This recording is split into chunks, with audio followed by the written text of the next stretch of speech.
Hey guys, welcome back to the channel. This is your Jomba.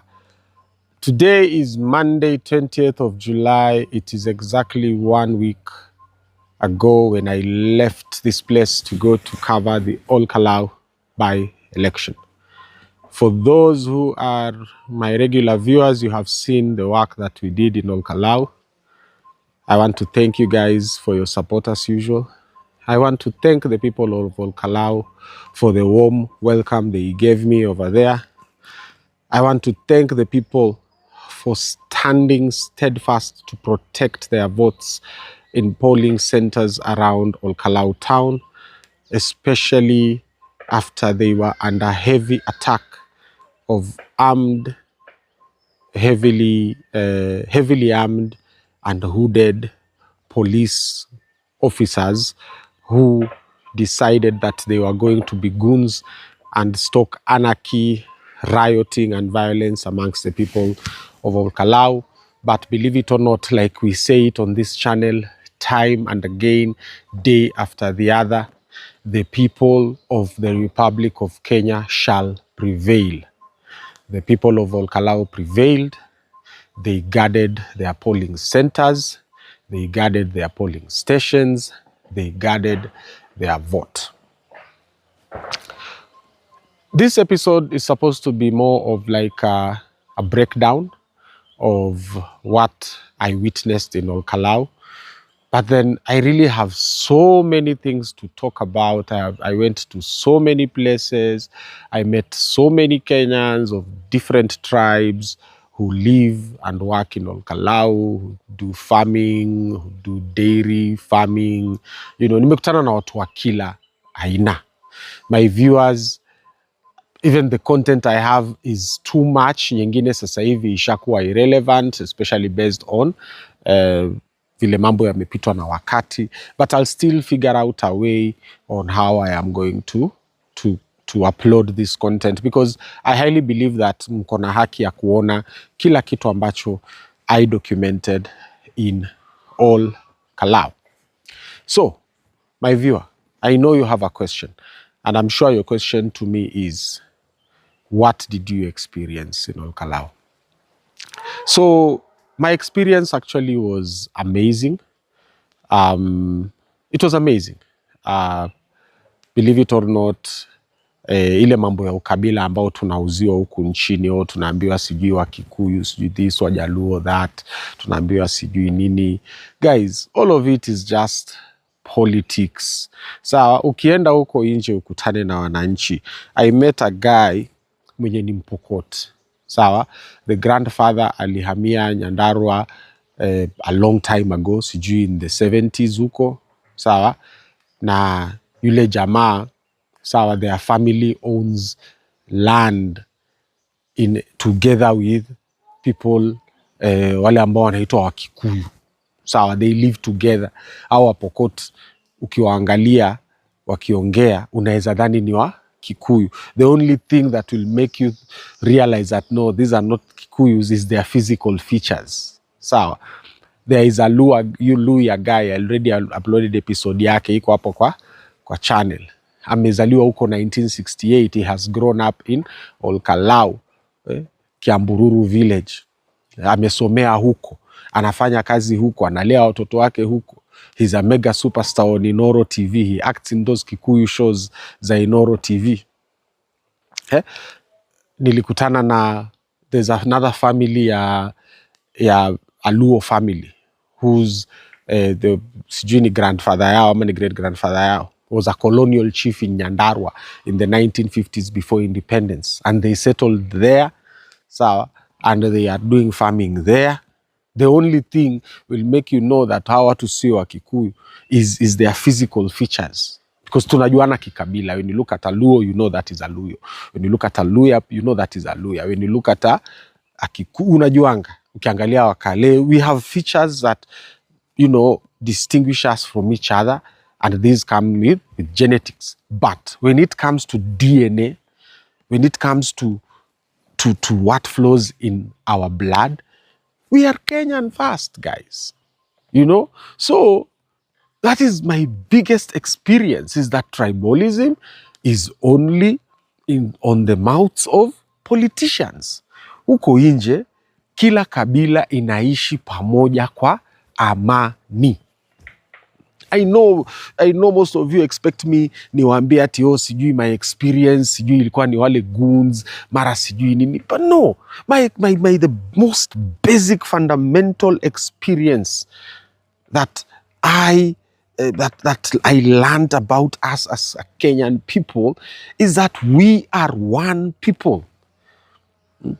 And even when goons were attacking polling centers in Ol Kalou town, so there are very many polling centers zilikuwa attacked. Huruma, AC, Mumbi yenye nimedocument, Munyeki, so many. So the people who were guarding those polling centers, so were Kenyans from all walks of life. They did not identify themselves that ati I am a Kikuyu, ati I am a Kalenjin, ati I am a Pokot, ati I am a Luo, or I am a Luya. Ilikuwa ni kila aina ya kabila ilisimama mbele ya bunduki na ikasema, President Ruto, utaniua leo na kura yangu. Like the funniest thing is it was Mumbi polling center, because that is the last polling center I went to before nili live stream kuhesabu kwa kura. So pale, believe it or not, we were under heavy attack. And the people who were on the front lines, ilikuwa ni wanawake. I even made a tweet and I said Ol Kalou women, because I could not say Kikuyu women, because wale wanawake walikuwa ni wa kila aina ya kabila. So, those Ol Kalou women are fearless, guys. I cannot explain to you how scared I was. Mimi, I was just about to cry.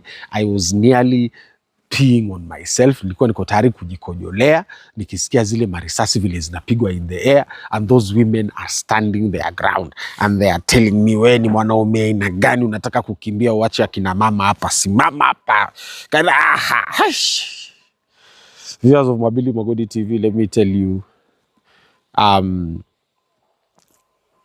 my adrenaline was so high. I left Ol Kalou in the evening of Friday 17th, and I've had to sleep Friday night nzima. Nimelala Saturday yote. Nimelala Sunday usiku, Sunday siku nzima.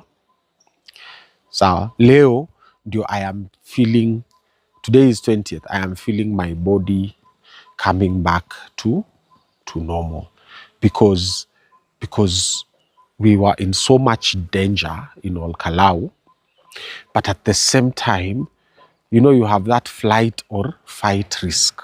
So, like those people of Ol Kalou indoctrinated the fight risk in me. The fight, yani, because now, what are we going to do? We don't have guns. These people have guns and they are coming after us.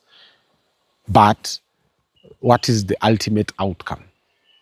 It is either they kill us to access the polling center and do whatever they want to the ballot boxes and the polling stations, or we stand our ground and we protect these polling centers.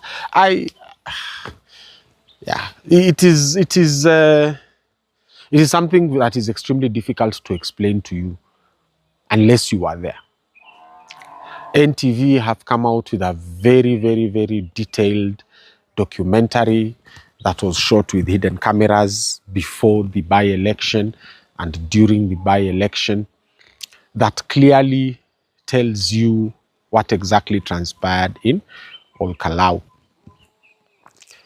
Kenyans, we are living in a very dangerous era where we have a president who is willing to use anything at his disposal to win by-elections and specifically to win the general election of August 2027. I have been saying it here time and again. I have been saying it each and every time. President Ruto is an anarchist. President Ruto is a terrorist. I have been saying it time and again.